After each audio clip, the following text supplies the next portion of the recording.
and welcome to the J&J Sip and Say. Jill, how's it going this evening? It's going.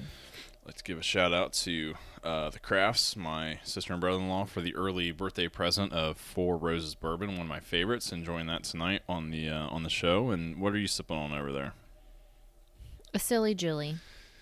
Which is? Cranberry and vodka. It's classic. I had one of those on an episode and put a picture of it and caught a lot of grief about it, so I went back to the Manly Bourbon so I wouldn't be ridiculed online. Nick Ryan. But I can drink it? Absolutely. Okay. Tonight, I saw an article about essential life skills that people should possess. It was actually directed at men, but I found it very interesting. And some of them were, I thought, pretty extreme. One was like survive in the wilderness with no supplies for 4 or 5 days, and like know how to parachute and all these other things. I thought was kind of parachute. Yeah. It's kind of What are we, paratroopers? like how to pack. And I could get if you're in the Army Rangers or something, but I'm talking day-to-day stuff. So I came up with a list, and Jill contributed to it as well, of essential skills and things we need to possess, I think, as people, not just men, not just women, in our society today. I'm sure you saw a lot of kids struggle with some of these in high school when you were a counselor. Oh, yeah. I feel like the majority of kids these days are clueless. I mean, there's a lot of simple things that don't take a lot of time. So we got a list going, and we'll start off. The first thing I came up with is owning a suit. A man should own a suit, at least one. You never know when you're going to need for a job interview, a formal dinner you might get invited to, a funeral, a wedding. Mm-hmm. And as you get older, especially if you get out of high school, those events are going to come up. You're going to have job interviews. Your friends are going to get married. So you're going to have to go to a wedding. You're going to have to go to a funeral eventually. So owning a suit is a must. Doesn't have to be fancy. Go with classic black. Black or gray?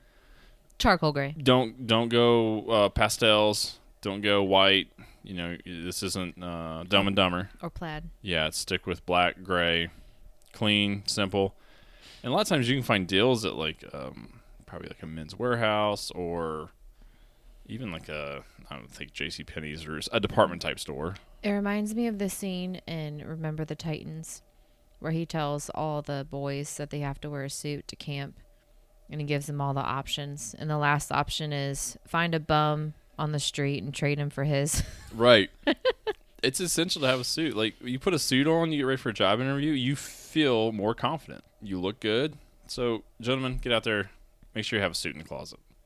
I think I had my first suit maybe in high school. I actually wore a suit to prom one year. I didn't do the tux thing. It was too expensive. So get a suit. And along with a suit, a skill that's essential is tying a tie. I think I learned when I was in middle school. And I was like the guy that tied all the ties for everyone on the team because I was the only one that knew how. Fortunately, because love my father, but he never knew how to tie a tie.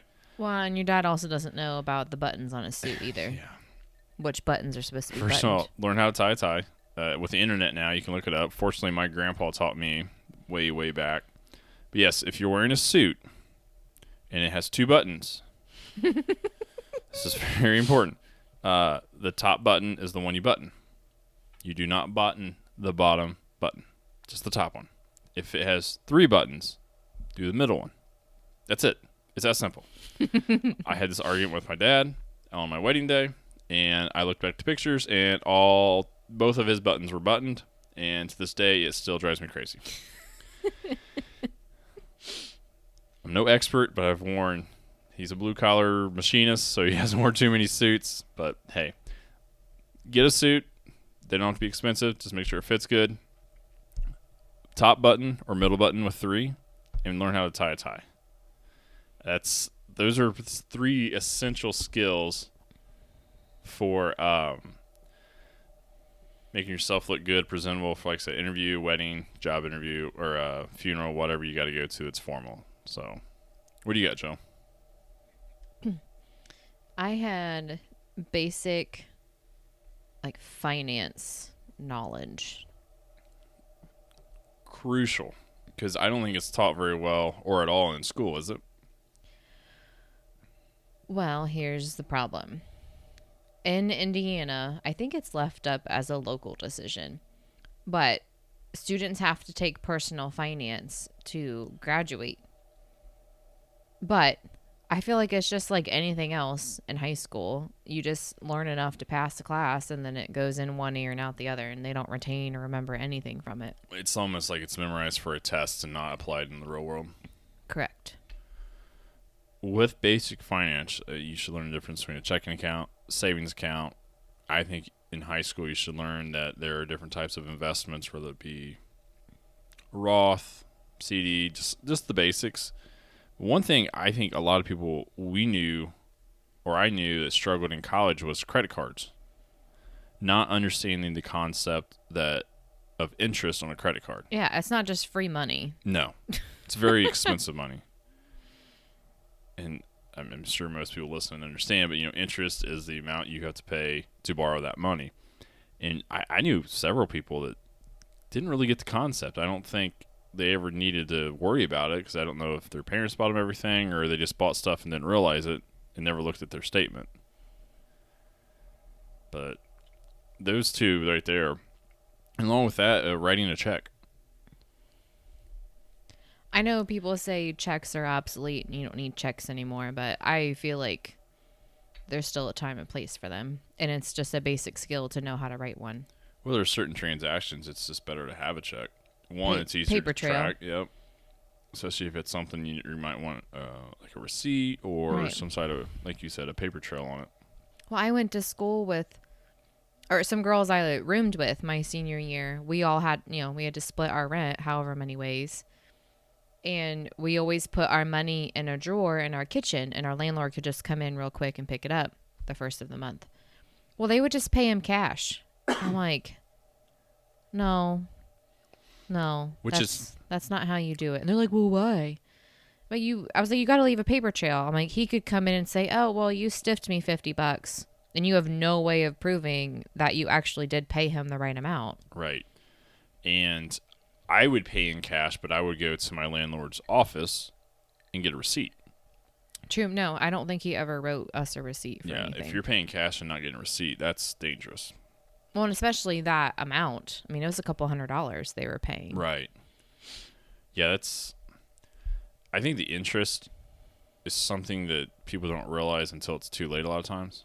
They don't realize that, oh, I have $5,000 on my credit card. Oh, I still owe an additional $2,000 for using that money. Because the interest rates typically on a credit card are what, 25, 30%? Oh, I don't know. I have no idea. It's high. That's why they're so convenient. So essential, and it's a shame that a lot of this isn't taught properly in school. I mean, you would think people would realize after their first credit card statement that how much interest is on there that you have to pay. They see that minimum payment, like, oh, I only got to pay $25 this month? No big deal. And probably like half of it's interest. For sure, if not more. So that's another one that's very important. If you have kids, teach them at a young age. That's one thing I was very fortunate about. My parents were, this is how interest works. This is how do you write a check? How do you do a bounce up checkbook? They taught me all that. So if you don't know, definitely ask someone. Another one that drives me crazy, and it's a very, very simple one, is just simply how to shake hands. This is, I think, for a man, give a firm handshake. You don't have to break the guy's hand, but you don't want to be a fish hand either. Now, when you shake a lady's hand, you got to be respectful and not break her hand either. But it's incredible. Like, we've had interns come through. You go to shake their hand, and it's like super limp, soft. Like, just firm handshake. I don't like dry hands either. That bugs me. Well, I'm not going to be worried about putting lotion on my hand before I shake someone's hand. It's just a personal preference, though. But you know what I'm talking about. I know. You've shaking people's hands, and it's like... But I don't like to shake people's hands, and I feel like I just rubbed against sandpaper. That might be my hand, actually. It's not. What else you got?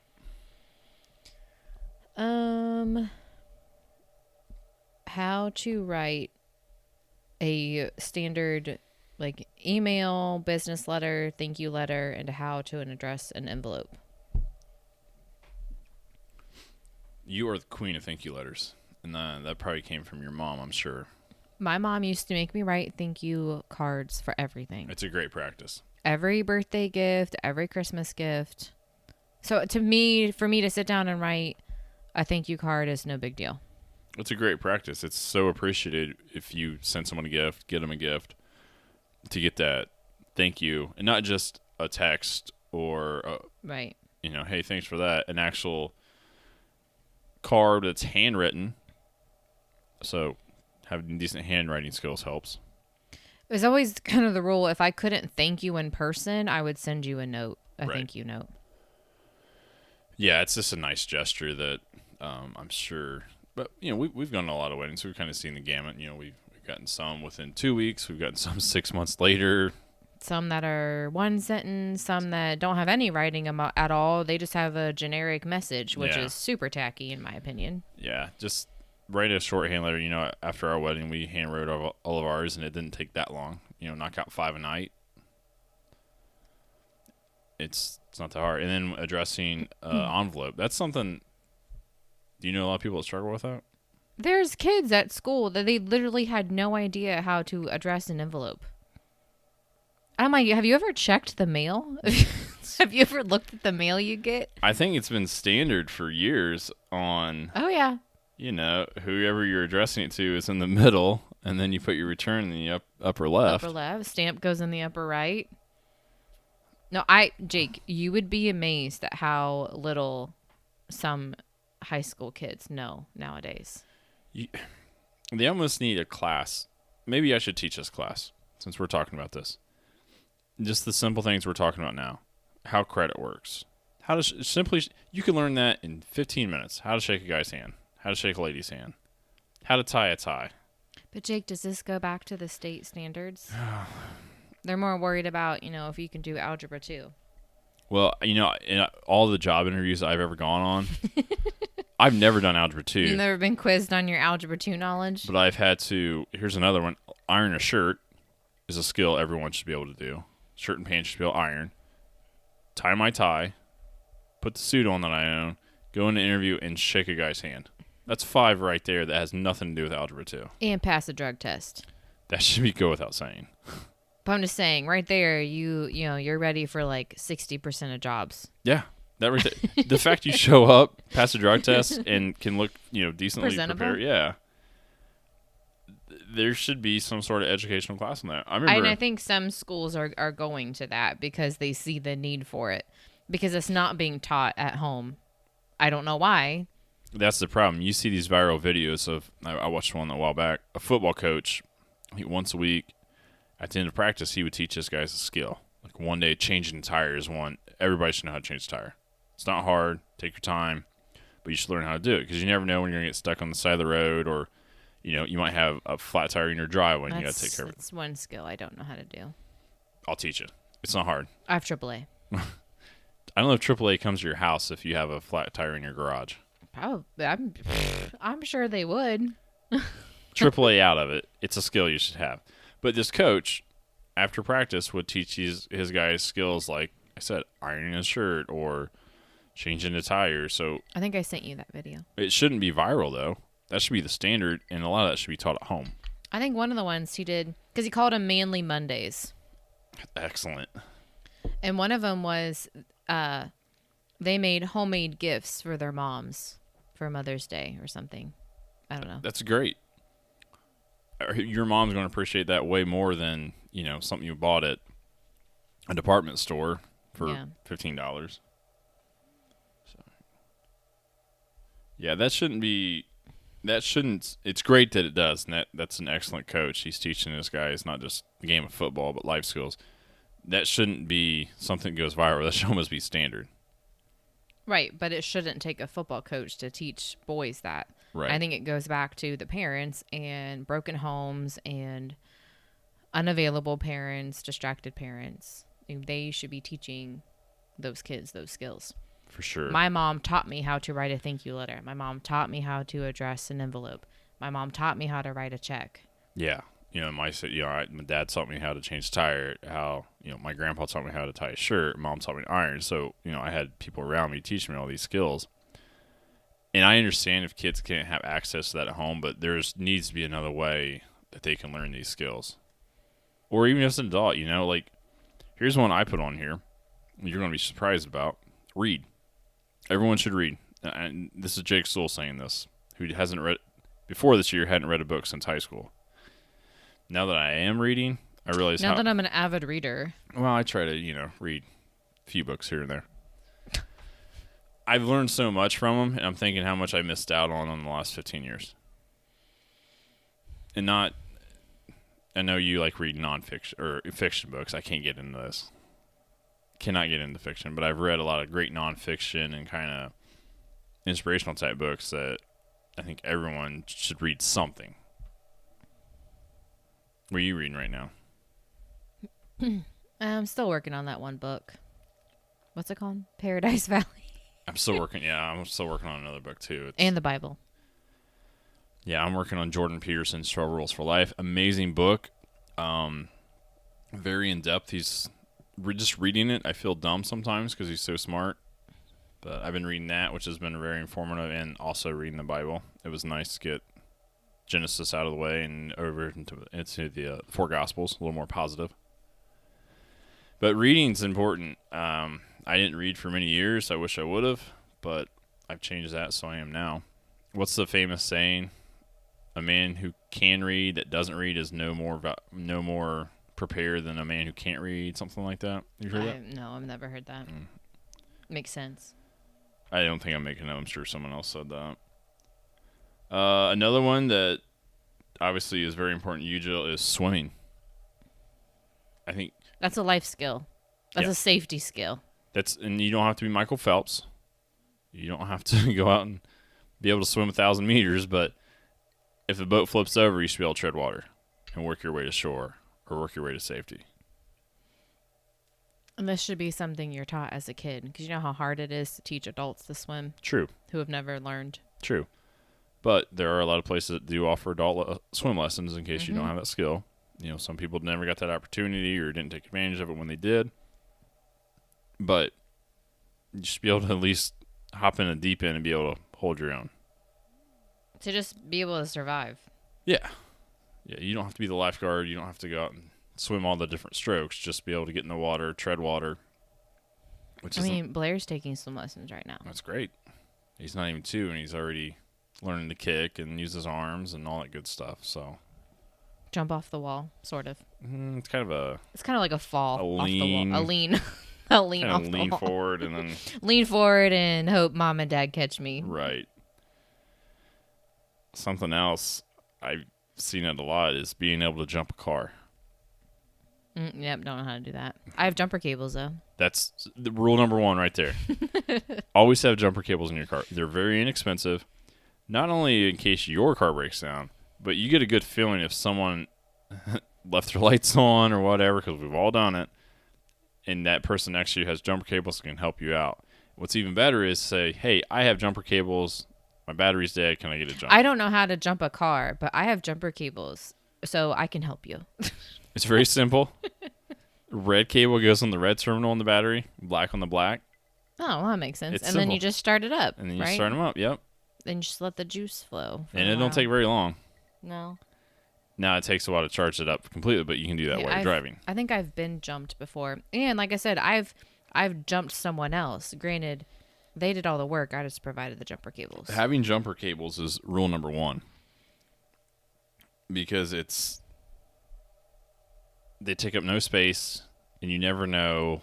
Like I said, you might leave a dome light on, your headlights might get left on, whatever. But keep jumper cables in your car. You might need them. A friend might need them. A stranger might need them. It might be someone trying to get somewhere quick, and you might be able to just help them out. Everybody made fun of my jumper cables because the ones my dad got me, the little bag that they're in, it says help on it. Like you could just like hold that up or something if you're stranded on the side of the road. No one should make fun of those because those people probably didn't have jump cables in their car. Probably not. But that's a must. I actually need to check my new truck, make sure I got them in there. I'm pretty sure I do, but I need to double check. What was the other one? Oh, another essential life skill you talk about? Simple cooking. You don't have to be Gordon Ramsay. But what would be some of the basic scrambled eggs, Spaghetti, spaghetti, macaroni and cheese. mac and cheese, even if it's out of a box. Make a pizza. Even just make like a homemade pizza. Homemade pizza, Crust, sauce, cheese, pepperoni. bake a cake, stuff like that. Cakes are Yeah. easy. Yeah, you might want to make your mom a cake for birthday. I've done that before. My dad, being the, master chef that he is, he taught me how to bake a cake. He's a very good cook, actually. But it was like very intense. Well, your dad's very detail oriented. I know. But It takes him like 3 days to make his homemade from scratch red velvet cake. it's really good. I will say it's really good. But I hope he starts it the weekend before we're there. But no, being able to survive on your own and not have to eat out of a box every day, Order takeout. order takeout. Because then Plus I you- feel like in this day and age, you can literally, with all those apps out there, just order dinner every single night. Or if you live in a big city, order dinner every single night or go out to eat. That's There's expensive. very expensive. And you can fry up some chicken, pan And- sear it. Sorry, it's Ma- not as healthy. No, not at all. Make some rice, put a little soy sauce in it. You got a little stir fry. If you know how to scramble an egg it's in one it, of your favorite things to make. it's simple and easy. But at least it's not, take out of a Chinese restaurant 3 days a week. Chinese does sound good though. Mm. No, I agree. Men should have some basics of cooking and to grill. Men like to grill, A man should be able to grill.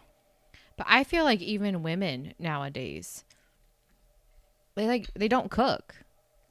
A bulk of our friends, it seems like the man does the more of the cooking, which I'm not Right, saying and it that's baffles me. a woman's role or a man's role. But, I feel like I can cook decent, just something But I never give always you the do. chance You because always do. I like to be in control of it. But I grill. I do make you grill. I enjoy I grilling. prep everything for the grill, and then you just grill it. I'll season the steaks and the burgers.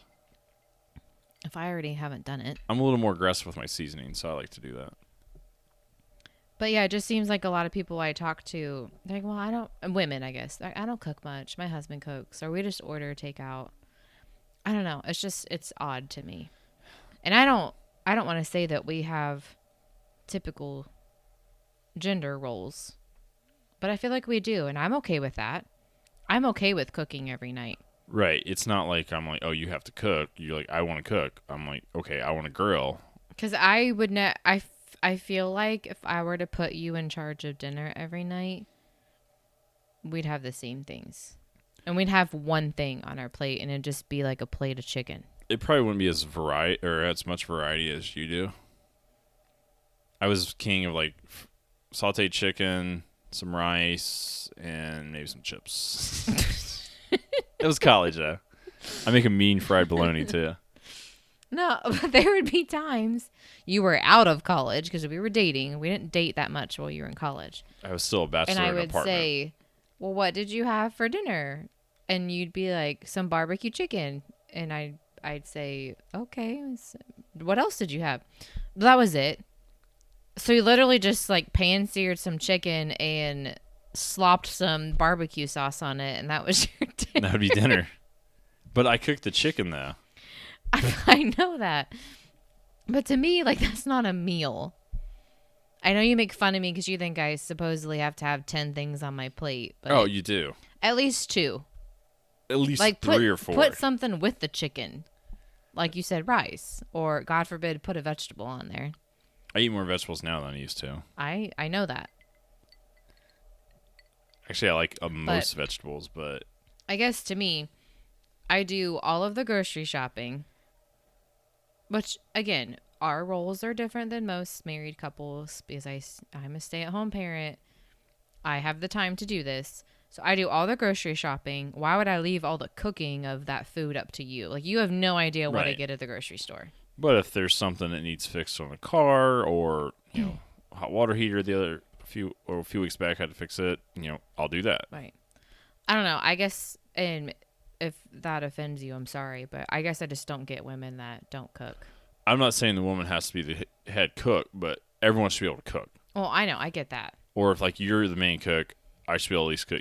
In the morning I get home from the Y, I can scramble eggs. I can make a fried egg. I can, But it'd be like you just like sitting around while I do all of the like landscaping or mowing the yard, which to me is kind of more of a man's job. I enjoy mowing.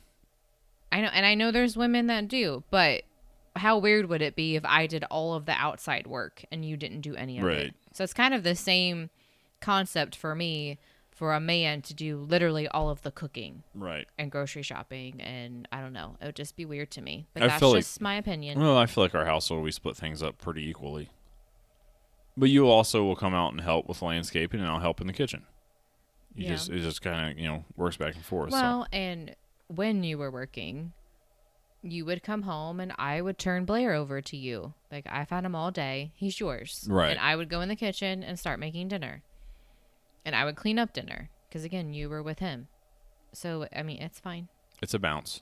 It's finding that bounce. And I know when I was working and I would work out after work, if you got home before me, I'd be like, hey, can you chop this up for me? Or, hey, put some water on to start you gave me the boiling. simplest task. Fill this pot with water and turn on high. I wouldn't say it like that. Chop onion into slices. Yes, I would have you prep some stuff, but you will have to say I've never just left dinner up to you.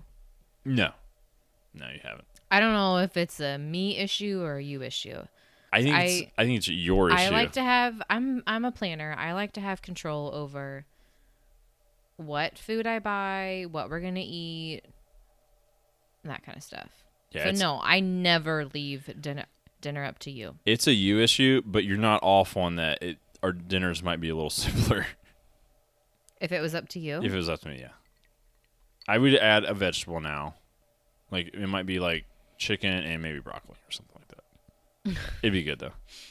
But yeah, being able to cook, just simple stuff.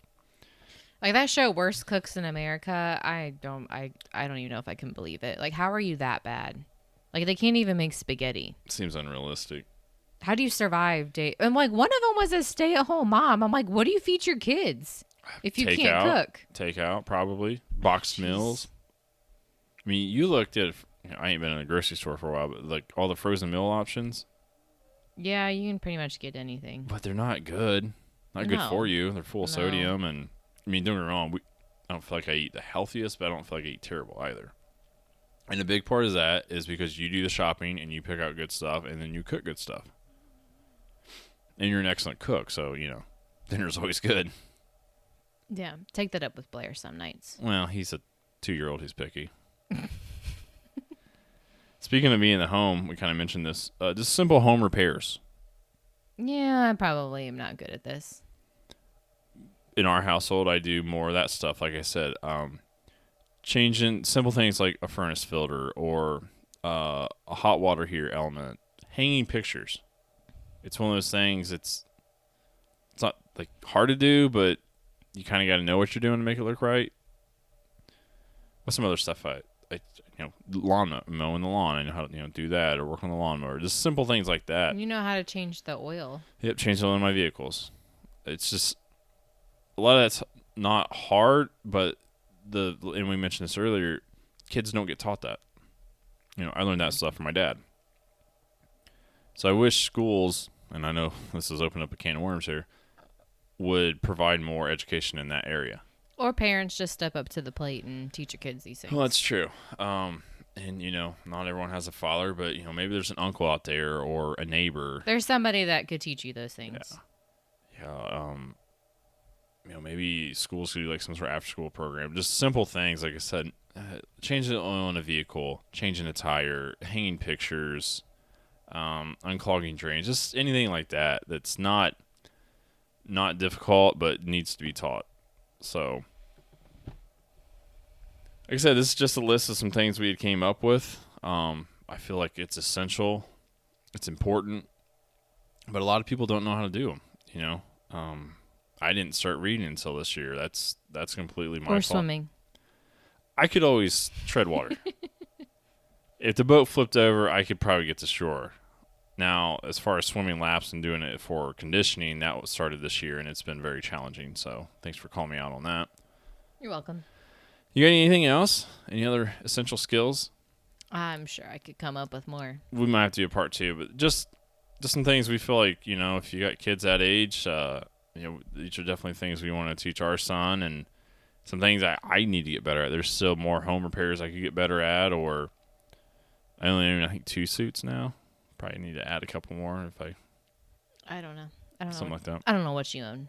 Something like that. I can tie a tie though, so that's all that matters. And iron a shirt. So, well, hopefully you got something out of this this podcast and can pass some information along. And like I said, if it doesn't have to be your own child, but a neighbor kid or a nephew, niece, if they're struggling with something or want to learn something, just, always feel free to teach them.